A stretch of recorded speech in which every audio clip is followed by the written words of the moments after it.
Alang sa mga nagplano na og lugar nga bakasyonan karong long weekend, wala matud pay pagsaka sa rate ang mga resort sa Samal Island. Sumala sa Samal Island Beach Resort Association. Ano ang report ni Argel, relator. Andam na mga resort sa Samal Island alang sa mga buot mag-long weekend sa isla. Sumala sa City Investment and Tourism Office, gila umana nila ang pagdagsa sa mga turista. They are excited, no, to receive our guests, our tourists in Samal Island. Yes, we have plenty of resorts in Samal Island. That's why I am inviting everybody sa panahon nga tag-init, go to Samal Island. Tara na sa isla, tara na sa Samal Island.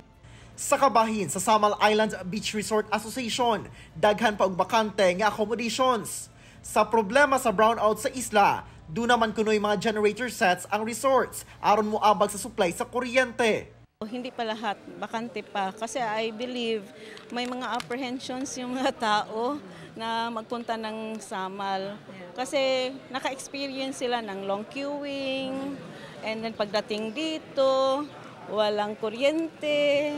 Hinoon, bisan nga peak season ang Holy Week tungod kay long weekend, walay ipatubang rate increase ang mga resort. Tuloy-tuloy na yan hanggang summer kasi we are also planning for the summer saya in coordination with the local government. Nagpabilinsab nga 50 pesos ang environmental user fee nga mao'y pinakabarato sa Pilipinas. Kauban si Mature Awing sa kamera. Ako si Argel, relator para sa One Mindanao.